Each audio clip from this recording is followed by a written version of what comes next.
함께 보실 하나님 말씀은 신약성경 고린도전서 10장 12절 13절입니다. 셀게서 공부하기 전에 말씀 한 구절 읽고 공부하도록 하겠습니다. 신약성경 고린도전서 10장 12절 13절 말씀.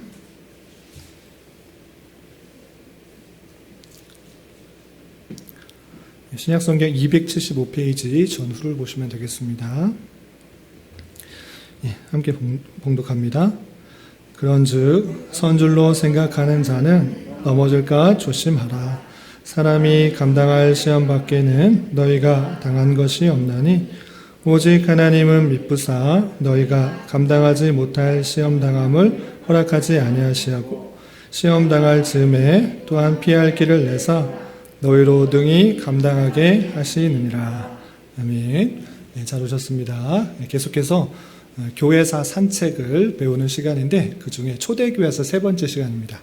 교회사 산책이 뭐냐면 우리가 성경을 읽을 때 요한계시록까지 해서 하나님의 계시가 다 이루어졌는데 그 사이 오늘날까지 약 2000년 정도의 시간 동안에 있었던 일들을 우리가 잘 모르는 경우가 많아요. 그래서 성경에 쓰여져 있는 그 내용과 오늘날의 그 사이에 어떤 일들이 있었는지, 교독교가 어떻게 세계에 전파되었는지, 또 이단들이 어떤 식으로 나왔는지, 그리고 그 모든 것 뒤에 하나님께서 어떻게 역사하셨는지를 좀 살펴보는 시간을 갖는데 너무 구체적으로 하면 힘드니까 한번 둘러본다라는 느낌으로 배워보는 시간을 갖도록 하겠습니다. 우리 지난 시간에 배웠던 것 잠깐 살펴보고 계속 이어서 지난 시간에 못했던 것과 오늘 세 번째 시간을 이어서 하도록 하겠습니다. 지난 시간에는 사도시대의 주요 연대표에 대해서 배웠습니다. 그래서 큰 연도에 대해서 대략적으로 알아주면 좋겠다라고 했습니다. 일일이 다 알 수는 없지만 그래도 큰 것 정도는 좀 머리에 이때쯤이다 정도로 알고 지나갔으면 좋겠다라고 말씀드렸습니다. 사도가 활동했던 시대 대략 AD 27년부터 마지막 사도인 사도 요한이 죽을 때쯤까지가 사도가 활동했던 시대인데 어떤 일들이 있었는지 잠깐 보겠습니다. 자, 예수 그리스도께서 죽은 연도가 대략 몇 년도라고 했죠? 30년이다 했습니다. 그리고 바울의 회심이 대략 그 5년, 6년 뒤이고요. 그리고 바울이 1차 전도행 할 때쯤이 47년경이라고 했습니다. 그리고 그 사이에 바울이 1차, 2차, 3차 계속적으로 전도여행을 했습니다. 열심히 이방에 복음을 전했다라는 내용이 우리 바울 서신을 통해서 계속 살펴본 것입니다. 그리고 로마 황제 중에 네로가 즉위한 것이 대략 몇 년도라고요? 54년 정도에 즉위했다. 알아두시면 되고, 그리고 로마의 대화재가 대략 몇 년 정도에 있었다? 64년경에 있었다. 그래서 로마의 대화재로 말미암아 네로가 기독교인들을 처음으로 핍박하기 시작한 것입니다. 로마에 사는 사람과 그 주변에 있던 사람들, 로마에 불지른 사람 다 기독교인이다 누명을 씌워서 다 많은 사람들을 처형시켰던 것입니다. 이때 죽은 사람이 베드로도 있고 바울도 있고 그 밖에 이름이 드러나지 않은 많은 기독교인들이 순교한 것을 알 수 있습니다. 그리고 예루살렘이 완전히 멸망당한 때가 로마에 의해서 멸망당한 때가 70년경이다라고 했습니다. 그리고 복음서는 뒷쯤에 70년은 아니고요. 대략적으로 서신서들보다 뒷쯤에 기록됐을 것이다 되어 있고, 그리고 두 번째 박해가 있습니다. 첫 번째 박해는 네로의 박해, 두 번째 박해는 누구의 박해? 도미티안 황제. 그래서 도미티안 황제에 의해서 사도 바울 안 고쳤네요. 사도 요한의 반보섬 유배가 있습니다. 그래서 요한계시록도 쓰고 요한 1, 2, 3서도 썼고 또 요한복음도 썼을 것으로 추측합니다. 정확하게는 알 수는 없습니다. 요한계시록은 반모섬에 썼다라는 표현이지만 다른 것들은 드러나지는 않았습니다. 그런데 이때쯤에 유배되어서 많은 것들을 썼을 것이다. 이렇게 생각하시면 됩니다. 그래서 초대교회에서 할 때 27년부터 100년까지 크게 두 가지를 알면 되는데 어떤 것을 알면 되느냐? 첫 번째는 교회가 신약교회가 생성되고 있다. 바울 사도에 의해서 많은 복음 전도자들, 사도들에 의해서 계속적으로 복음이 전파되어서 신약의 교회가 세워지고 있다라고 염두에 주시면 되고, 또 한 가지 생각해야 되는, 두 번째 생각해야 될 것은 로마 황제 네로와 도미티안 황제 등에 의해서 핍박이 이제 시작되었다. 이렇게 두 가지로 정리하시면 되겠습니다. 그래서 내용을 보시면 초대교회 때 오순절 사건들 통해서 수많은 사람들이 믿기 시작해서 신약의 교회가 생겨졌다 생각하시면 되고요. 또 사마리아, 예루살렘, 또 이방들에게 복음이 전파되었다 염두에 주시면 됩니다. 그리고 또 한 가지 말씀드린 것처럼 로마 황제 네로와 도미티안 등에 의해서 이제 핍박들이, 교회의 핍박들이 가해지게 되었다. 두 가지로 정리하시면 되겠습니다. 그리고 사도 후 시대, 사도가 죽고 난 이후에는 어떻게 됐는가? 여러 가지 박해들과 또 사도들을 대신할 교부 또는 속사도들이 활동한 것을 알 수 있습니다. 그래서 64년부터 시작해서 약 220여 년간 기독교의 10대 박해가 일어났습니다. 많은 박해가 일어났고요. 또 몬타니우스 운동이라고 하는 오늘 배우게 될 이단들이 등장하게 되었고요. 이단들도 등장하지만 또 하나님의 말씀을 잘 정리하고 또 알려주는 그런 교부들, 교회의 아버지와 같은 사람이 많이 등장한 것입니다. 그래서 순교자 저스틴, 폴리갑 이런 사람들이 나타나서 이단들을 막고 하나님 말씀을 잘 전하기 시작했다라는 것입니다.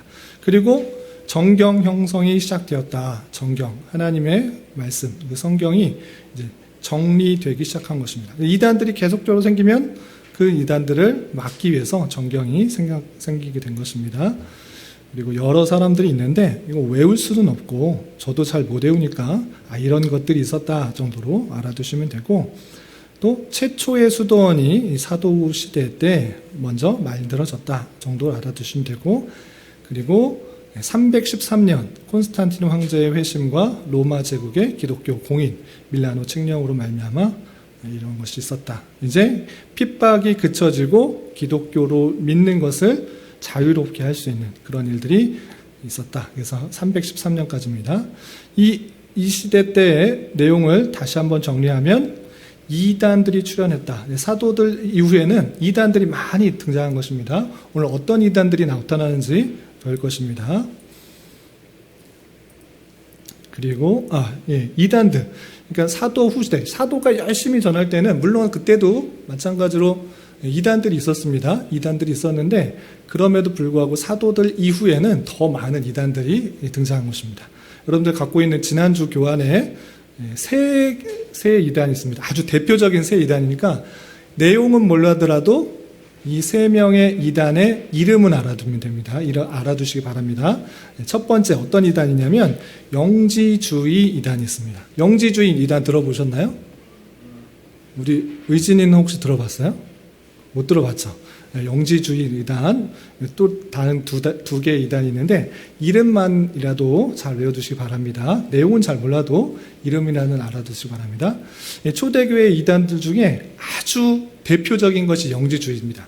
영지주의는 뭐냐면 영적인 것은 거룩하고 고귀하고 아름다운 것이고 육적인 것은 거룩하지 않고 세속되고 죄 많은 것이다, 이렇게 표현한 것입니다. 그래서 옳은 지식이 구원을 이루지만 육적인 것은 그런 것을 막는다, 이렇게 이원론적으로 말을 하는 것입니다. 그런데 성경에서는 그렇게 말하나요? 육은 나쁜 것이고 영만 좋은 것이에요? 그렇진 않아요. 그렇지 않고 함께 구원받아야 될 그런 모습입니다. 그런데 영지주의는 그렇게 생각하지 않았습니다. 좋은 지식, 거룩한 지식, 이것들이 옳은 것이고 육적인 것은 다 세속되다, 잘못됐다, 죄가 많다, 이런 식으로 아주 이원론적으로 나누는 것입니다. 이런 사상들을 영지주의라고 합니다. 이해되세요? 지식만 좋은 것, 그리고 육적인 것은 나쁜 것, 이렇게 나누는 것 성경에서는 그렇게 말하지 않습니다. 이렇게 말하는 사람들을 영지주의라고 합니다. 그래서 이 사람들은 뭐랬냐면 금욕주의, 자신의 욕심에 따라 육적인 어떤 것을 채우는 것은 다 나쁘다, 그것을 막아야 된다, 이렇게 말했습니다. 그리고 구약 성서를 인정하지 않았어요. 배격했고, 또 예수님께서 육체로 오신 것을 부인하고 고난당한 것, 부활한 것, 이런 거 어떻게 예수님께서 그럴 수 있느냐? 예수님께서 하나님, 신령한 하나님이 어떻게 육신을 입고 올 수 있느냐? 그럴 수 없다. 예수님께서 고난당하신 것, 육체로 오신 것, 부활한 것 다 부인했던 그런 이단입니다. 그리고 성경에서는 하나님은 몇 분이라고 알려주시죠? 한 분이잖아요. 그런데 영지주자는 그렇게 말하지 않아요. 최고의 신이 있고 여러 신들이 있고 최하의 신이 있다. 최고의 신은 영적인 것, 그러니까 사랑, 자비, 충만 이런 것들을 강조하는 그런 것들을 만드는 신이 최고의 신이고, 여러 신들 중에 물질을 만드는 것, 육체를 만드는 것, 그런 창조하는 것, 물질을 창조하는 것은 최하의 신이다. 이렇게 나눠요. 왜 계속 그런 식으로 나누죠? 이원론적으로 영적인 것, 지식적인 것 이런 것들은 좋은 것이고 물질적인 것들은 나쁜 것이라고 말을 하기 때문에 물질을 만드는 신도 같은 신이 아니다. 다른 신이라고 말을 해요. 그래서 최고의 신은 사랑, 자비 이런 것들을, 영적인 것, 좋은 것들을 말하는 사람이고, 또 최하의 신은 여러 신들 중에 최하의 신들은 물질을 창조하는 그런 신이다. 그래서 구약 성경에 나오는 하나님이 태초에 천지를 창조하시니라, 이렇게 물질을 창조한 신은 아주 낮은 신이다. 어떻게 이런 물질을 갖고 이런 것들을 만드는 신이 있냐? 이것은 최하의 신이다. 이렇게 말을 합니다. 이렇게 이원론적으로 나누는 것을 영지주의라고 하고요. 이렇게 말하기 때문에 예수님께서는 실제 사람이 아니다. 하나님이 어떻게 물질로 올 수 있냐? 인간의 육체를 입고 올 수 있냐? 육체를 갖고 있으면 항상 죄를 짓기 마련이고 잘못된 욕심에 빠지기 마련인데 어떻게 하나님이 이 더러운 죄 많은 사람으로 올 수 있느냐? 아니다. 영적으로만 이 세상에 왔다가 사람처럼 보이는 것이다. 이렇게 표현을 해요. 그래서 좀 어려운 말로 가현설, 가짜로 임한 모습이다. 이렇게 표현합니다. 그래서 예수의 참 인간의 인성을 부인하는 사람입니다. 부인하는 이단입니다. 그리고 사람을 세 가지로 분류했어요. 물질적 인간, 심령적 인간, 영적 인간. 영적 인간은 상당히 구원받기가 쉬워. 영적이기 때문에 하나님의 사랑도 잘 알고 하나님의 자비도 알고 하나님의 은혜를 잘 알기 때문에 이 사람은 구원받기 아주 쉬운 사람이다 라고 표현하고, 물질적 인간은 뭐냐면 인간의 욕심, 정욕 이것대로 사는 사람이에요. 그래서 이 사람들은 늘 육체를 따라가기 때문에, 정욕을 따라가기 때문에 구원받기가 매우 어려운 사람이다. 이렇게 분류를 해요. 그래서 물질적 인간, 영적 인간, 그리고 그 중간에 심령적 인간, 이렇게 될 수도 있고 저렇게 될 수도 있는 그런 중간 정도의 인간을 분류하고 있습니다. 그래서 성경에서 이렇게 말하고 있나요? 이렇게 말하고 있지 않은 것입니다. 다른 사상들에 의해서 이렇게 계속적으로 분류하면서 생각하고 있는 것입니다. 그래서 이 영지주의가 성경책에서도 그런 얘기가 계속 나오는데, 그런 이단들이 나오는데, 이 사람들이 기독교에 끼친 영향은 기독교의 역사성을 과소평가했다. 역사성을 과소평가해서 예수님의 생애를 부인하고 또 이원론적인 그런 영향을 미치게 되었고, 구약이 가치가 없는 것처럼 그렇게 만들어 버렸다라는 것입니다. 그래서 내용들이 조금 어려울 수 있어요. 그러면 영지주의라는 말만 외워두시기 바라고, 특별히 영적인 것은 거룩하고 신기하고 구원받아야 될 것이고 육적인 것은 세속하고 악한 것이다. 이렇게 이원론적으로 나눈 사람들이 영지주의자다. 이렇게 알아두시면 되겠습니다. 아시겠죠? 이게 대표적인 이단입니다. 그래서 초대교회는 영지주의가 많았다. 이원론적으로 나눴던 사람이 많았다라는 것이고요. 두 번째는 마르시오니즘이라는 것이 있습니다. 이것도 비슷한 거예요. 영지주의의 영향을 받았던 사람 중에 말시온이라는 사람이 있습니다. 이 말시온에 또 영향을 받아서 그의 의견을 따르는 그런 세력들이 있어요. 그것을 말시오니즘이라고 합니다. 이 말시오니즘 뭐냐면 이원론에서 퍼져나간 것이기 때문에 비슷한 내용이 많습니다. 그런데 약간 다른 게 있어요. 뭐가 다르냐? 이 마르시온은 순복음, 진짜 복음이 있고 가짜 복음이 있다라고 말해요. 그래서 구약 플러스 바울 사도가 말한 것만 진짜 복음이라고 그래요. 그래서 바울 서신, 구약 내용, 그 다음에 복음서들 중에 누가복음만 믿을만하고 다른 것은 좀 이상하다라고 표현을 해요. 그렇게 우리는 보나요? 안 보나요? 안 보죠. 그런데 이 말시오는 누가복음, 구약, 그 다음에 바울서신, 바울이 말한 그 내용들만 우리가 성경으로 받아야 된다라고 말을 해요. 그래서 이것이 진짜 복음이다, 순전한 복음이다 라고 해서 이 순복음을 믿고 구원받아야 된다, 이렇게 표현합니다. 네, 이렇게 되는 것이 아니고 이렇게 되는 이단이다라는 것입니다. 그런데 이 말시온이 긍정적인, 그래도 다 나쁘느냐, 좋은 영향을 끼친 것도 있어요. 어떤 것을 끼쳤느냐, 이 말시온이라는 사람은 이런 문서들을 많이 모았어요. 초대교회 여러 가지 사람들이 기록한 내용들을 각종 다 수집을 했어요. 그래서 그 내용들을 수집해서 기독교에게 많은 영향력을 끼쳤어요. 이런 건 좋은 자료들, 그리고 그때 당시의 문서들을 모으지 않는다고 하면 후대 사람들에게 전해줄 수가 없는데, 이 말시온인 사람이 각종 문서를 수집해서 기독교에 어떤 이 영향들이 있었는지, 어떤 일들이 있었는지를 역할들을 해놓은 문서를 수집하는, 또 편집하는 그런 하나의 역할은 했다라는 것입니다. 그럼에도 불구하고 많은 자료들은 모았지만 거기에서 참된 내용과 거짓 내용을 구별하지 못하고 잘못된 길로 갔던 사람들이 말시온과 그의 영향을 받은 사람입니다. 마찬가지로 아까 영지주의자들처럼 구약의 하나님은 악신, 구약의 하나님은 심판하고 또 진노하고 화를 내시는 그런 하나님이어서 악한 신이다라고 말을 했습니다. 그리고 신약의 하나님은 사랑의 신, 용서의 신. 예수님이 얼마나 사랑이 많고 용서하고 품어주냐. 왼뺨을 때리면 오른뺨을 내고, 또 용서를 70번에 7번씩 하고, 이렇게 사랑이 많은 신이 신약의 하나님이니까 신약의 하나님을 믿어야 된다라고 하고 구약의 하나님과 분리를 하는 그런 잘못을 저질렀습니다. 그리고 아까 영지주의의 영향을 받았다고 그랬는데, 말시온도 마찬가지로 성육신을, 예수님께서 육신으로 참 인간으로 오신 것을 부인하고 구약의 하나님을 비판하였습니다. 그리고 말시온도 물체의 소유를 부인하고 부부 생활을 금지하고 순결과 독신을 강조하며 금욕주의적으로 육신의 것들을 자꾸 따라하지 마라, 인간의 정욕 것들을 자꾸 따라하지 마라 라고 하는 영지주의에 많은 영향을 받아서 그렇게 금욕주의적인 생활을 했던 것입니다.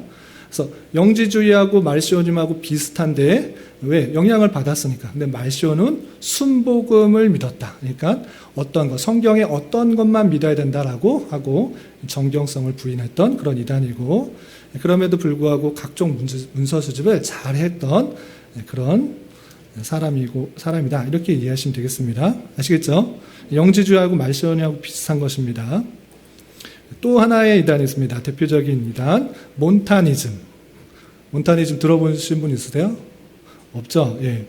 이름만이라도 알아두시면 됩니다. 내용까지 알면 좋겠지만, 거기까지 하면 너무 복잡할 수 있으니까 이름만이라도 영지주의자, 말시온, 몬타니즘 이렇게 외워두시면 되는데, 이 몬타니즘은 약간 다릅니다. 오늘날에 성령 운동하는 사람들이라고 생각하시면 됩니다. 어떤 사람이냐면, 이 몬타누스가 자기가 성령의 대변자라고 말을 하는 것입니다. 성령님께서 나를 통해서 말씀하신다, 이렇게 말을 해요. 나는 성령님의 도구니까 내 말을 들어야지 하나님의 말씀을 듣는 것이다, 이렇게 주장하는 사람이 있었습니다. 그래서 많은 이적, 이사, 은사, 성령이나 예언이나 신유 이런 것들을 해야 된다라고 강조했던 그런 사람이 몬타누스고, 그를 따랐던 사람들이 몬타니즘의 사람들인 것입니다. 그래서 천년왕국, 우리 종말로 우리 주변에도 천년왕국은 배웠지만 잘못된 천년왕국을 가지고 있으면 이제 예수님께서 다시 오실 것이니까 우리는 그 휴거를 준비해야 된다, 또는 천년왕국을 만들어야 된다라는 식의 잘못된 천년왕국들을 강조하는 그런 모습들이 있었고, 극단적 종말론자, 그리고 주님께서 다시 오실 것이니까 너 욕심대로 살면 안 된다, 금욕주의를 강조했던 것입니다. 뿐만 아니라 이 몬타누스는 감독 권위, 장로의 권위나 감독의 권위나 교회 안의 직분의 이런 것들을 거부했어요. 지금 주님께서 다시 오는데, 곧 오실 것인데 너 지금 이거 감독, 너 집사 뭐 이런 거 중요하냐? 이런 식으로 하면서 교회 조직을 거부하면서 약화시켰던 성령 운동자인 것입니다. 그리고 아까 말씀드린 것처럼 계시가 연속된다. 우리 성경에 어디가 계시가 끝난다는 말이 어디냐라고 주장하면서 내가 새롭게 하나님으로부터 계시를 받을 수 있다라고 주장을 했던 것입니다. 그래서 이 몬타니즘은 오늘날의 성령 운동자, 그런 신사도 운동과 비슷한 성격의 내용을 갖고 있는 것입니다. 그러니까 오늘날만 이렇게 있는 것이 아니고 초대교회 당시도 이런 모습들이, 이런 이단들이 계속 나타났다라고 이해하시면 되겠습니다. 아시겠죠? 예, 넘어가겠습니다. 이거 내용까지 모르시면 일단 영지주의자, 말시오니즘, 몬타니즘 이렇게 외워두시면 되겠습니다. 영지주의에 영향을 받은 것과 또 성령운동하는 그런 이단들이 많이 나타났다 그러시면 되고요. 이렇게 이단들이 나타나니까 믿는 사람들이 특별히 무엇을 하느냐, 성경을 확실해야겠다. 하나님 말씀이 무엇인지 또 아닌지 이거 구별하는 것이 정말 중요하다 이렇게 했던 것입니다. 그래서 성경을 정경화하려는 그런 내용들이 있었던 것입니다. 그래서 교회 안쪽에서도 또는 밖에서도 많은 공격을 받았기 때문에 정말 하나님께서 주시는 말씀이 무엇인지를 정리하고 확고히 하는 그 내용, 그런 일들이 필요했던 것입니다. 그래서 성경의 정경화 과정을 보시면 한꺼번에 이렇게 66권이 딱 떨어진 것이 아니고 아주 오랜 기간 66권이 정말 하나님의 성경이다라고 정해진 것입니다.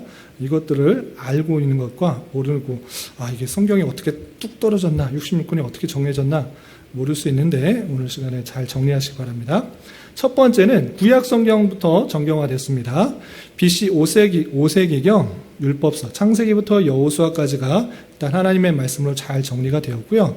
또 BC 2세기경 이사야부터 말라기까지 예언서가 정리되었고, AD 1세기경 성문서, 욥기서부터 아가서까지가 정리되었습니다.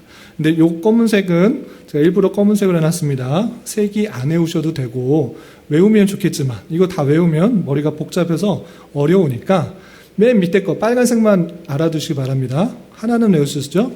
구약 성경은 AD 100년 얌니아 교회 회의에서 39권이 정경화됐다. 이건 아시겠죠? 위에 거는 잘 몰라주셔도 됩니다. 근데 맨 밑에 거. 구약 성경은 AD 100년, 아까 말하겠죠? 초대교회 그 이단들이 막 나타났잖아요. 그래서 구약 성경, 이 AD 구약 성경들이 일단 39권, 이것이 정말 하나님께서 우리에게 주신 진짜 말씀이다 라고 결정했다. 그 회의가 무슨 회의라고요?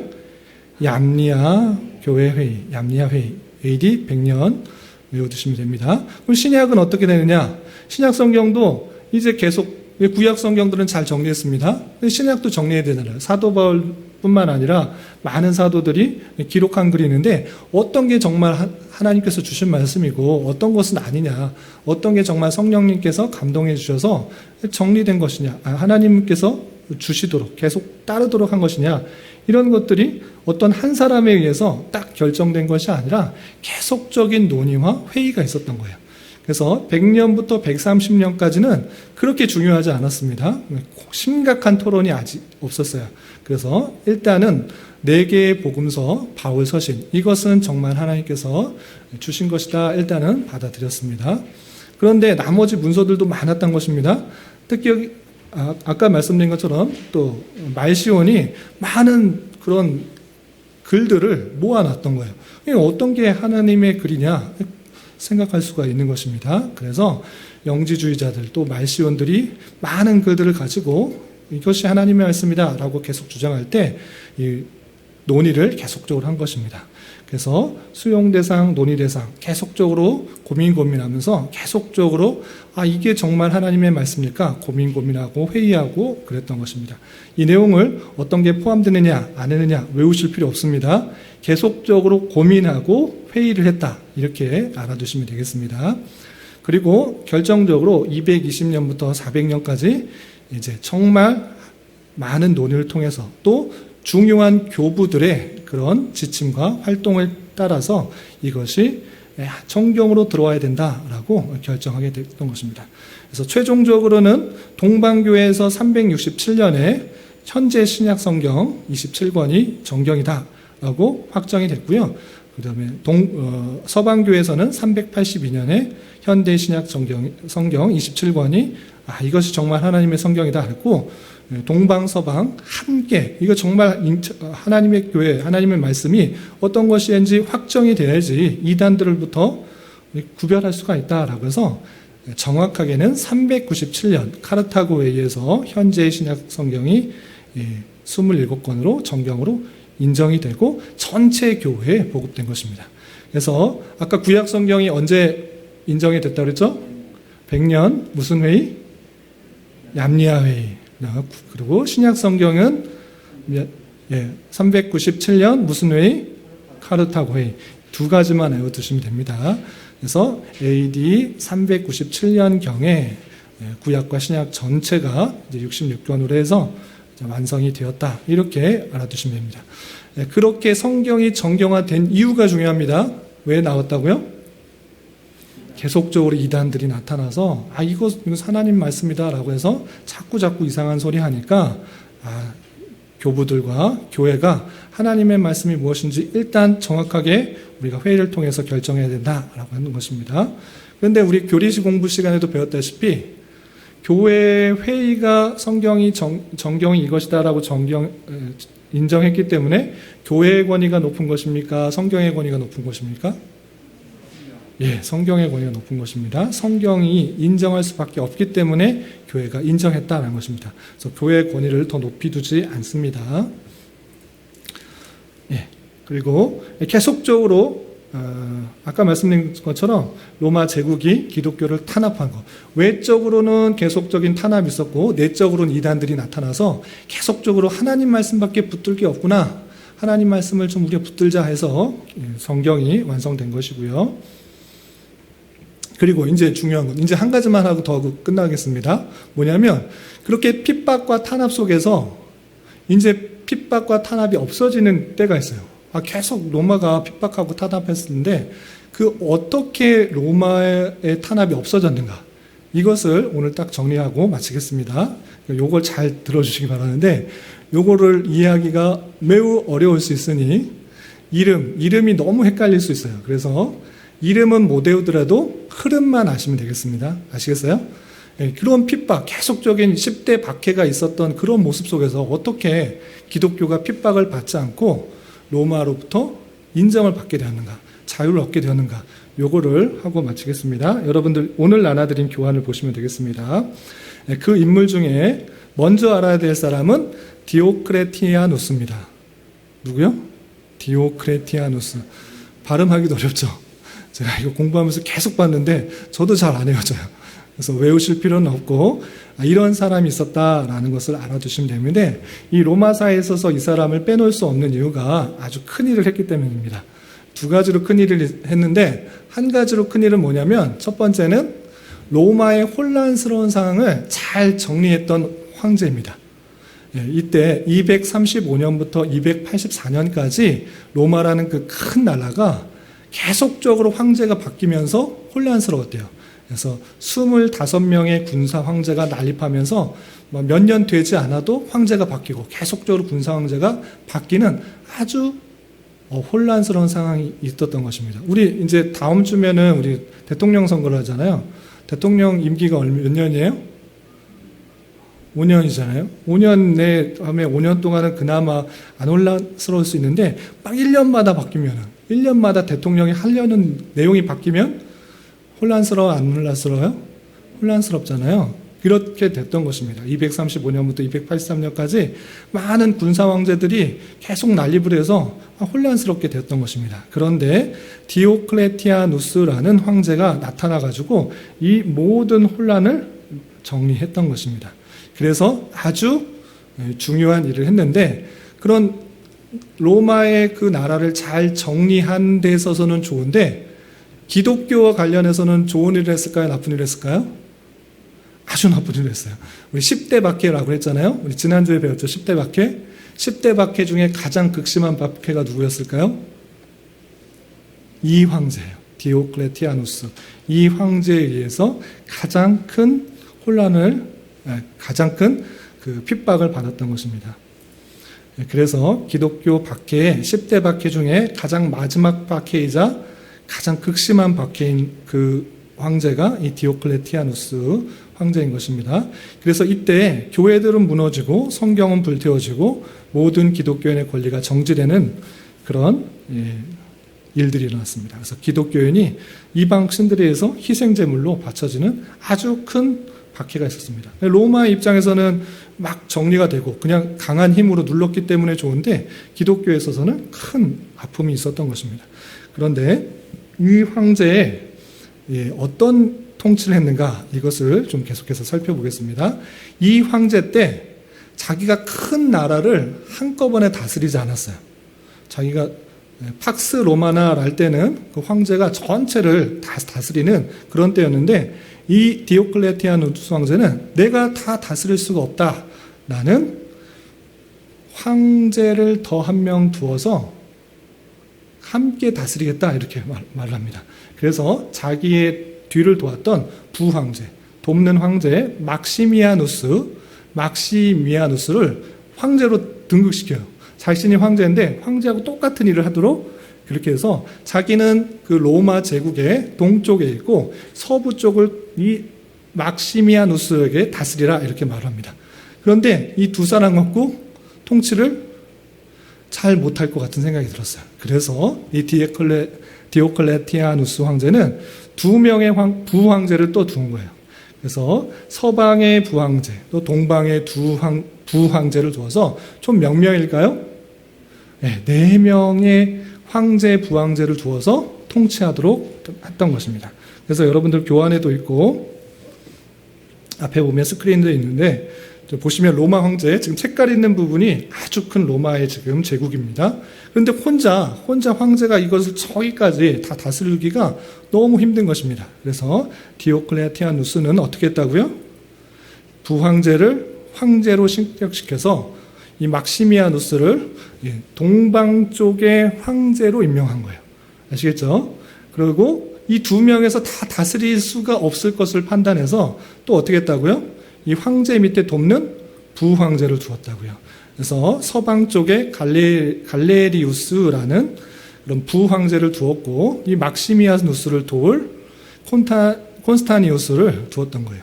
여기까지 이해가 되시죠? 그래서 4명이 로마 제국을 다스린다 해서 사두 정치라고 합니다. 아시겠죠? 사두 정치를 하는 데 있어서 어떤 일들이 일어나느냐? 이제 디오클레누스가 한참 잘 4명에서 정치를 하다가 어떻게 했느냐? 요거 그림부터 보겠습니다. 왕관이 좀 다르죠? 요 왕관이 화려하죠? 요 왕관은 뭘까요? 황제. 요 왕관은 부황제라는 뜻입니다. 이렇게 4명에서 다스리다가 이 디오클레티아누스가 아주 희한한 일을 합니다. 여태까지 황제 중에 자기 스스로 황제를 퇴위한 적이 없었는데, 한 번도 없었는데, 늙어서 죽거나 아니면 군사 황제에 의해서 빼앗기거나 이렇게 됐는데, 이 디오클레티아누스는 나 사퇴하겠다. 나 이제 황제 안 하겠다. 하고 자진 퇴위를 해요. 여태까지 그런 적이 없었는데, 이 디오클레티아누스는 305년에 나는 퇴위하겠다라고 말합니다. 그렇게 되면 누가 황제가 돼야 될까요? 부황제였던 사람이 다시 황제가 된 것입니다. 그래서 부황제였던 동방의 갈렐리우스와 서방의 콘스타니우스가 황제로 등극하고 황제였던 그 두 사람은 자진 퇴위를 한 것입니다. 그러면 두 사람이 다 다스릴 수가 없었기 때문에 다시 어떻게 해야 돼요? 부황제를 세워야겠죠. 그래서 부황제를 이 막시미누스와 세베루스를 세우는 것입니다. 세베루스는 누구냐? 아까 황제였던 막시미아누스의 아들이에요. 아시겠죠? 아들을 부황제로 한 거예요.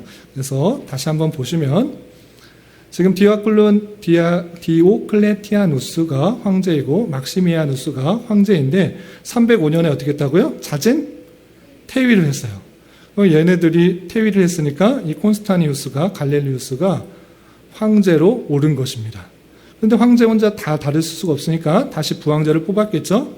그래서 부황제로 2명을 세베루스, 이 세베루스는 막시미아누스의 아들이었습니다. 이 세베루스를 세우고 또 동방에 막시무스를 세워서 또 사두 정치를 하는 것입니다. 이해가 되시죠? 여기까지? 네, 여기까지 이해되시죠? 이렇게 사두 정치를 계속해 나가는데 이제 문제가 발생했어요. 콘스탄티누스가 1년밖에 못하고 죽었어요. 305년에 황제를 이어받았잖아요. 근데 갑작스럽게 죽은 거예요. 콘스탄티우스가 서방의 그 위쪽에 있었던 황제잖아요. 1년밖에 못하고 죽었어요. 그러면 여러분들은 누가 왕이 되었으면 좋겠어요? 신하가? 서방의 부황제가? 이것 때문에 갑자기 죽어버리니까 대처를 할 수가 없었던 거예요.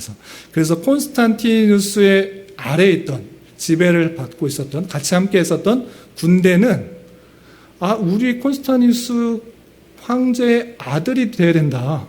그 사람이 왕위에 올라야 된다. 황제가 올라야 된다. 이렇게 말한 것입니다. 그래서 콘스탄티누스는 죽었지만 그의 군대는 그의 서자 콘스타니우스, 이름이 상당히 비슷합니다. 콘스탄티누스가 황제가 되어야 된다고 그 황제에게 요청한 것입니다. 그런데 황제는 그렇게 들어줬을까요? 안 들어줬을까요? 안 들어줬어요. 네가 갑자기 죽었는데 왜 그 아들을 시키냐? 여기 부황제 있지 않느냐? 서방의 부황제가 황제가 돼야 된다. 이렇게 말을 한 거예요. 그래서 갈렐리우스, 그때 황제가 한 명이었었잖아요. 갈렐리우스가 그 서방에 있는 부황제 세베루스를 황제로 올리고 그 콘스탄티누스의 서자인 콘스탄티누스를 부황제로 올렸어요. 여기가 이해되시나요? 네, 그래서 그 군대의 요구를 그냥 잠재웠어요. 황제로 올려달라고 계속 요구했지만 안 된다.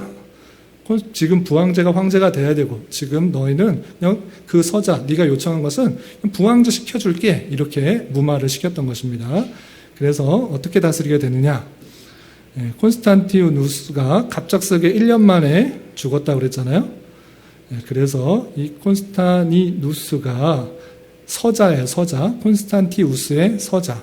그러니까 부인을 해서 난 것이 아니고 안 좋은 여인을 통하여서 난 그 서자를 부황제로 올렸던 것입니다. 그래서 이 갈렐리우스는 세베루스 부황제를 황제로 올리고 콘스타니우스를 부황제로 올린 것입니다. 여기까지 이해되시죠?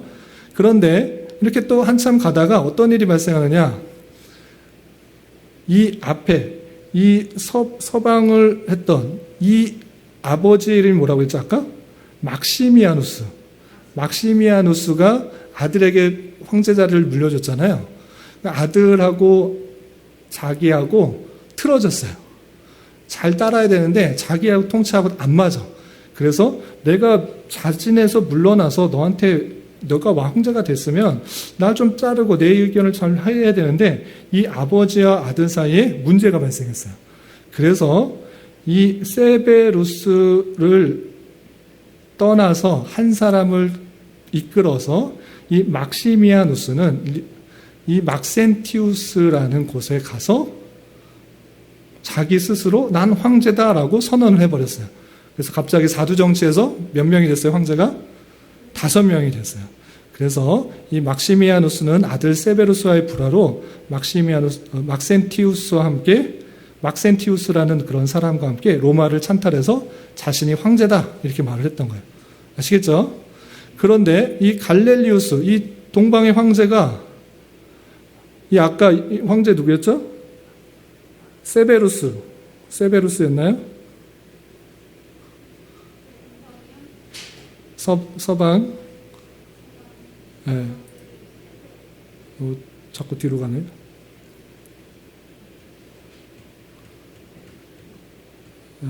세베루스죠, 세베루스가 이 막시미나우스와 부딪힌 것을 가지고 이 갈렐리우스가 어떻게 하냐면, 너 황제 안 되겠다. 그래서 이 황제를 폐위시키고, 세베루스를 폐위시키고, 자신의 친구였던 리키리우스를 황제로 세워. 여기까지 이해가 되시나요?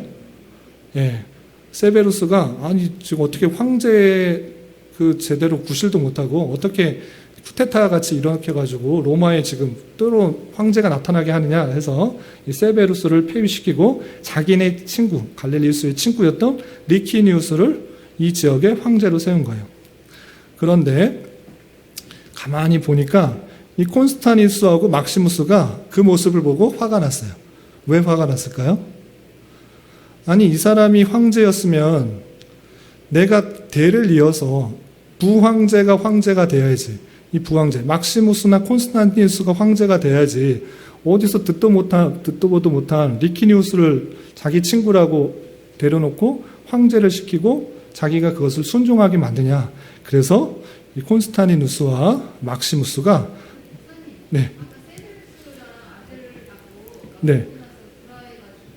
막시미아누스의 아들이 세베루스고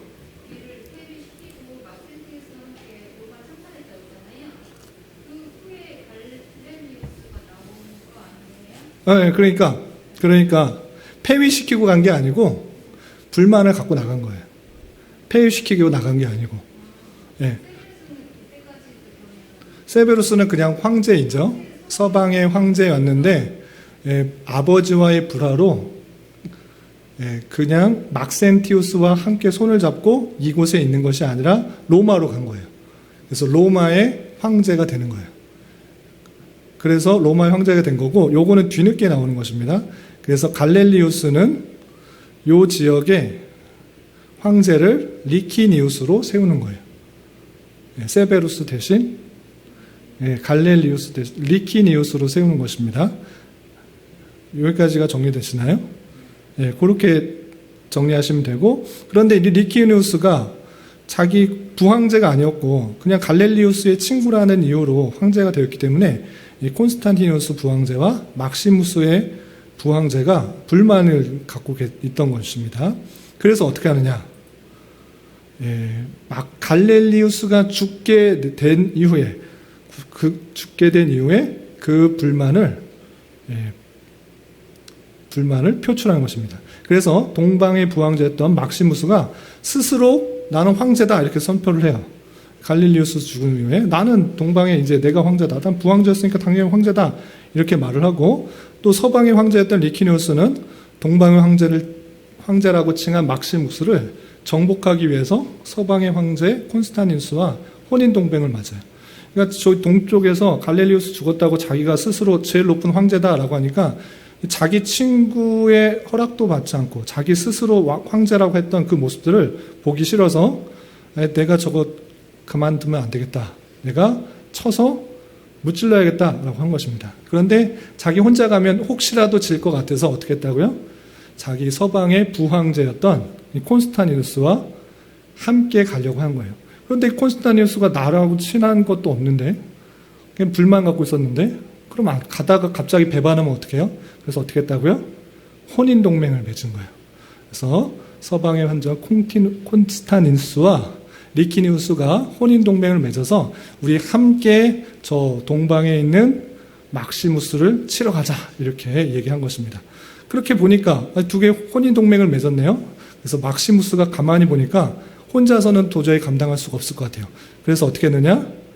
막센티우스, 로마에서 자리 잡았던 막센티우스와 같이 동맹을 맺어요. 그래서 2대2 연합 동맹을 맺는 것입니다. 그래서 이 갈렐리우스가 지금 있었는데, 갈렐리우스가 죽고 나서 이 막시무스가 자기 스스로 황제로 오른 거예요.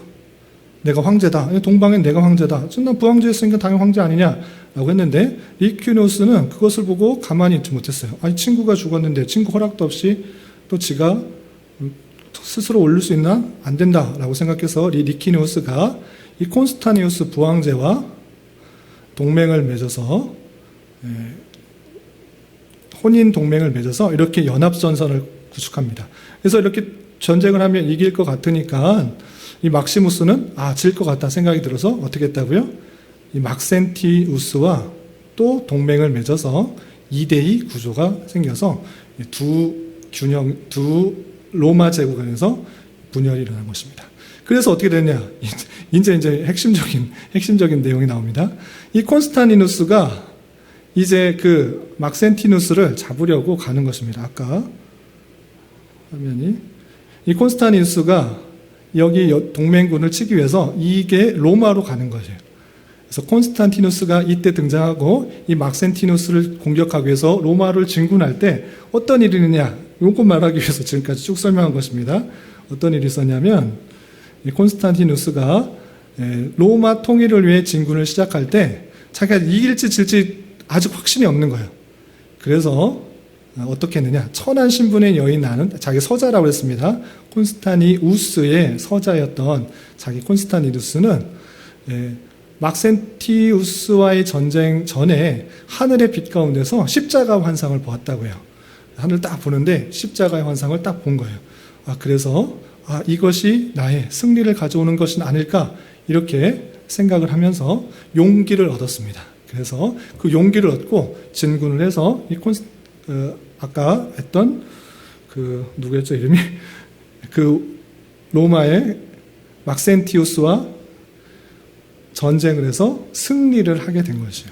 그리고 막센티우스는 밀비아누스 다리 안에 수장되고 이 콘스탄티누스가 로마를 장악하게 됩니다. 그래서 자기는 질지 이길지 걱정 많았었는데 전쟁하기 전에 하늘에서 십자가 빛을 보고 용기를 받아서 승리를 했잖아요. 그래서 이것은 하늘에 계시다. 정말 하나님께서 십자가를 통해서 나에게 용기를 주고 승리했겠다라고 생각해서 이 콘스탄티누스가 회심을 하는 거예요. 자기가 기독교를 믿게 되고, 그리고 아까 리키니우스가 있었잖아요. 리키니우스가 또 막시무스를 격파를 하게 돼요. 그래서 리키니우스와 이 콘스탄티누스 사이에 이제 두 사람만 남았잖아요. 다 두 사람만 남았죠. 그 사이에 협력을 해서 우리 싸우지 말고, 또한 우리가 어떻게 해야 될 것인지 칙령을 반포하자라고 할 때 이 리키니우스와 콘스탄티누스 사이에서 칙령을 반포한 것이 밀라노 칙령인 것입니다. 그래서 이게 313년에 기독교 박해를 중지하고 신앙의 자유를 선포하는 그런 칙령을 내리게 되고, 이렇게 돼서 로마의 제국 안에서 기독교가 핍박이 없어지게 된 것입니다. 그래서 결정적으로 말씀드리고 싶은 건 콘스탄티누스가 리키니우스와 협약을 맺은 것, 칙령을 내린 것, 그것이 밀라노 칙령이다. 그냥 갑자기 말하면 모를까봐 두 개의 사두 정치에서 이두 정치에서 두 개의 왕만 남아서 이렇게 협력을 맺었다. 이렇게 되시면 되고, 그 밀라노 칙령으로 말미암아 기독교 박해가 중지되고, 자기가 이제 십자가를 환상을 보고 이겼다라는 생각을 가지고 더 이상 박해하면 안 되겠다라고 생각한 것입니다. 그래서 신앙의 자유를 선포했던 것입니다. 기독교뿐만 아니라 모든 종교에 대한 신앙의 자유를 선포했습니다. 그리고 빼앗긴 교회의 재산을 돌려주는 등 이제 핍박과 탄압이 없어지게 된 것입니다. 그리고 이제 결국 어떻게 되느냐? 이 사두 정치에서 이제 양두 정치, 리키니우스와 콘스탄티누스 두 정치 있었는데 그 안에서 이제 콘스탄티누스가 승리하게 돼요. 두 사이의 내전 끝에 콘스탄티누스가 유일한 황제가 되면서 로마는 다시금 통일 황제의 휘하에 들어가고요. 이렇게 통일 황제의 휘하에 들어가서 또 핍박도 없어지고 또 재산도 많이 다시 돌려받게 되었지만, 기독교의 모습이 뒤에 또 이야기 되겠지만 어떻게 되느냐? 점점점 부패의 길로 나가는 그런 모습이 나타납니다. 그래서 어떤 문제가 생겼을 때 교회 안에서 해결하는 것이 아니라 이제 황제에게 요청한 것입니다. 문제가 생겼으면 교회 황제에게 요청하면 다 해결해 줄 것이다 라고 생각해서 여러 가지 큰 문제들이 나타날 때 이제 정치 세력에 의탁하여서 문제를 해결해 나가려고 하는 그런 모습들, 정치 세력과 하나 되려고 하는 그 모습들, 빌붙어 버리는 모습들, 그런 잘못된 모습들이 조금씩 드러나게 된다는 것입니다. 여기까지가 기독교가 많은 핍박 속에서 어떻게 자유를 얻게 되는지를 살펴본 것인데, 여기까지 혹시 질문 있으시면 질문하시고, 없으면 여기까지 하고 정리하고 마치겠습니다. 시오 너무 어렵죠? 너무 어려워요. 저도 발음하기도 쉽지 않고 이름도 헷갈려서 저도 여러 번 지금 말씀드리면서도 헷갈렸는데, 우선 이것을 생각하시면 됩니다. 기독교가 공인될 때까지 많은 어려움들이 있었지만 하나님의 인도하심과 보호하심 가운데 이렇게 했었고, 그리고 중요한 것은 지금 핵심적으로 잘 살펴보면 요한계시록에서 나왔던 그 말씀이 그대로 응해지는 것을 볼 수 있습니다. 무엇이 있었습니까? 요한계시록 때 혹시 기억나시는지 모르겠어요. 두 짐승 뭔지 아세요? 두 짐승? 바다에서 나온 짐승과 육지에서 나온 짐승. 무엇을 뜻한다고 그랬죠? 세상 권세와 미혹하는 거짓 선지자. 이것을 말했습니다. 지금 기독교 역사를 볼 때 지금 누구에게 지금 핍박을 받고 있습니까?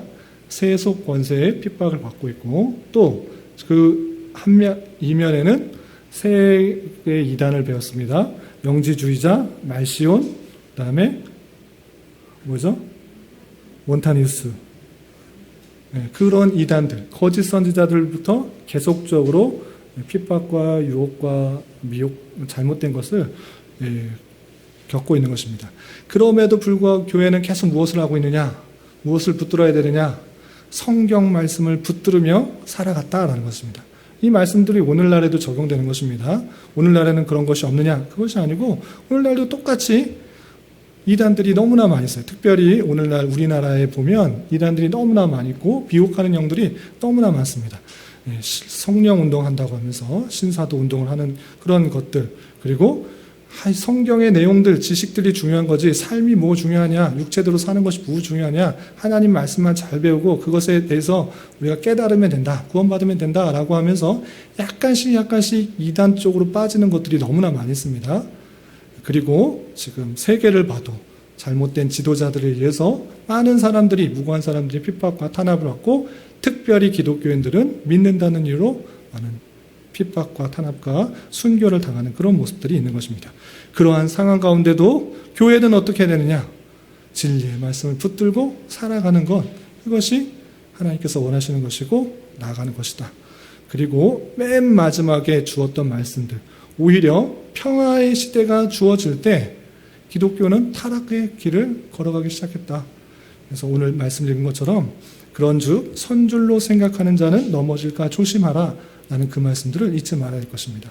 내 말씀을 잘 붙들고 살아갈 때 평안하다, 안락하다, 그럴 때 마귀, 사탄, 그리고 많은 핍박들로 인해서 타락의 길로 갈 수 있다는 사실을 기억하면서 하나님 말씀에 늘 붙들려서 살아가기를 힘써야 되는 것입니다. 많이 아셨던 분들은 좀 더 붙여서 이해하시면 되고, 처음 들었던 부분 여러 번 반복할 테니까 여러 가지 개념적인 거나 명칭을 알아두시면 될 것 같습니다. 혹시 질문 있으시면 질문하시고, 없으면 마치겠습니다. 네, 마치겠습니다. 기도하겠습니다. 하나님 아버지 감사합니다. 오늘 초대교사 세 번째 시간을 통하여서 초대교회에 나타났던 여러 이단들과 또 기독교가 공인되기까지의 역사를 살펴보았습니다. 하나님께서 그 모든 뒤에서 섭리하고 다스리고 계시다는 사실들을 늘 잊지 말며 어려움과 또 핍박이 있을지라도 더욱더 하나님의 말씀을 붙들며 살아가게 힘쓰게 하여 주시고, 진리 대신 성령님의 그 말씀에 따라 우리가 올바른 교회를 세우고 또 올바른 삶을 살아갈 수 있도록 인도하여 주시옵소서. 특별히 교회 내 여러 가지 문제로 어려움 당하고 있는 지체들 주님께서 붙들어 주시고, 그 마음 가운데 하나님을 더욱더 찾고 부르짖는 기회 되게 하시고, 우리의 기대와 소망보다 훨씬 더 풍성한 것으로 채워주신 하나님을 잘 체험할 수 있도록 인도하여 주옵시며, 또 얼마 남지 않은 대선 주님께서 이 나라 가운데 긍휼을 베풀어 주시고, 또 믿는 자들이 이 기회를 통해서 더욱더 위정자들을 위해서 기도하며 애쓰게 하여 주시고, 또 어두워지고 썩어져가는 시대의 빛과 소금된 역할들을 더욱더 잘 감당하기에 힘쓸 수 있는 기회 될 수 있도록 인도하여 주시옵소서. 이 모든 말씀 예수님의 이름으로 감사히 기도드리옵나이다. 아멘.